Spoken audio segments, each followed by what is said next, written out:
Today's version of the 5-Minute Museum at Oglethorpe University Museum of Art. I am Elizabeth Peterson. I am your director, and I am going to talk to you about this particular print by Juan Miró. Now, he himself would not have said his name Juan, I come to learn today. He was born in Catalonia, and he would have pronounced his name a bit like this, Joan Miró. So Joan Miró, we're learning. Born in 1893, passed away in 1983. Nice round numbers. And he created this particular print in 1971. Now the history here is interesting. This was given to us, by the way, by Doctors Yolanta and Isaac Malamed, very good friends of Oglethorpe and incredibly generous donors to the collection.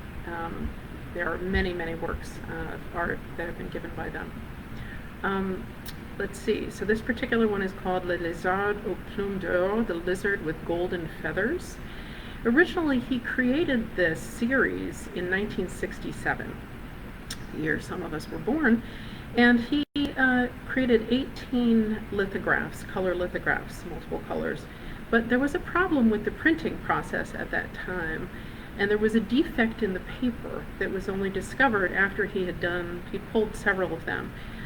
So there were very few in circulation in 1967. He did about 80 test proofs per plate, and I had originally thought that this was one of those, but I don't think so now. I think that this was the revision that he did in 1971. He did a new series. Now some of the sources that I've checked say it was the same plates that he used. Others say they were canceled. So the jury's still out on that. But we do know that this is one of the proofs. It's an artist proof, and it is marked as such. Down in the left-hand corner, when you come in later this year and see it in person, it's marked EA, which would stand for Épreuve d'Artiste, the artist's proof. And it's also wet signed by Miró. And wet signed, if you want a little info about that, would just mean the artist himself signed it in pen or pencil, in this case with pencil, in the margin of the print, not signed within the plate, but signed by himself after the fact to approve what he had done.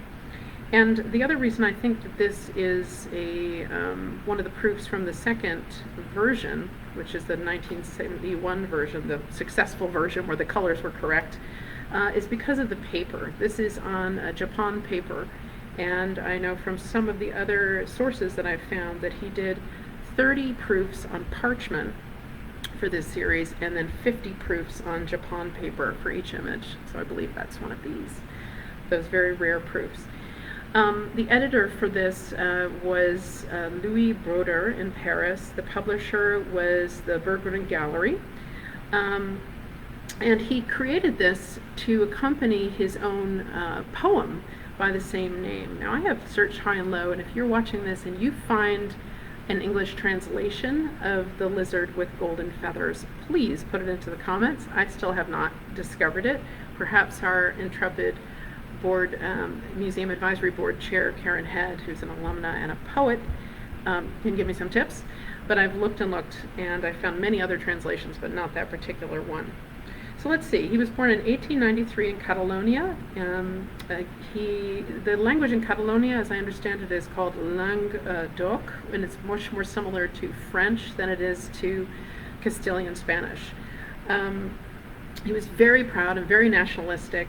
Some of his earlier paintings in the 1920s, when he really established his reputation, will show this large foot in incredibly wonderful surrealist imagery and symbolism. So a big, big foot, and that usually for him symbolized Catalonia itself and his roots and groundedness in that part of the world. His parents were Miguel Miró Adzanias, who was a goldsmith and also a watchmaker, and his mother was Dolores Ferrat, who was the daughter of a cabinet maker. He did not come from means. He was a kind of a shy, quiet child growing up. Went to school in Barcelona, and then he traveled for the first time to Paris when he was in his mid to late 20s. And that was a huge eye-opening experience for him. He says that he fell in love with the Louvre. He met André Breton, and he met Pablo Picasso. He was very interested and connected to the Surrealist poets. And in fact, Lizard with Golden Feathers would be the first poem that he wrote himself and illustrated, which is another reason why I need to find it. But he was working with many other poets, most of them French, such as Paul Éluard, André Breton, Louis Aragon. He also illustrated poems by Max Ernst, Picasso, and Man Ray. He, as I said, he was a very dreamy, quiet child, very kind of aloof and an unusual fellow. He was interviewed later in life saying that he was more interested in the surreal in his heart than in his life. He surrounded himself with very pedestrian, kind of common things, but he had a very rich interior life and a very interesting fellow. He was not so thrilled by Picasso as a person, which I think a lot of people felt. And he was a very, very traditional person in that he married his wife Pilar Juncosa and was faithfully married to her for 54 years. Go figure. I like him. I like Miró. I think he's a good guy. But he also, according to Breton believed that Miró was really surrealism himself. He was, surrealists were all about your dream life, your inner voice. They were interested in the teachings of Jung and Freud, and Miró embraced that fully. When he created this, he was an older fellow, and he's established his reputation outside of Catalonia and outside of Spain as a painter, but there were very few paintings that were nationally owned. He was better known nationally as a poet and a muralist and expressive artist. He said that he loved poetry since he attended college in Barcelona. He saw poetry as completely interconnected to painting. And a rather racy quote here from him, translated here into English, he says, and I don't advocate this for any students who are listening, but he said, "Poetry and painting are done in the same way you make love. It's an exchange of blood, a total embrace, without caution, without any thought of protecting yourself." Not my advice to anyone out there listening, but an incredible way to describe that synergy and the way that he felt about painting, life, and so forth. Again, I've gone over, but the last thing I wanted to tell you, there's a fantastic there's an interview with him by a fellow named Stanley Meisler, which I read through very carefully and really, really enjoyed.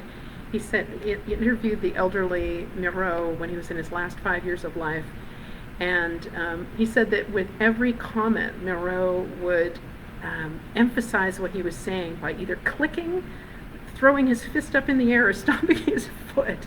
So it's almost as though he was painting into the air as he clicked and pointed and jabbed and talked about his passion for life. An incredible, incredible print that we have, that we're so lucky to have. Are we supposed to pick favorites? We're not. I like that one very, very much. Thanks so much, everybody. Tune in next week to learn about a Netherlandish Flemish painting that we have in the collection. Completely different aspect I have here, but this will be John Daniel Tilford talking to you about Van Evant and Bruegel, a beautiful painting that we have on copper. Have a great week.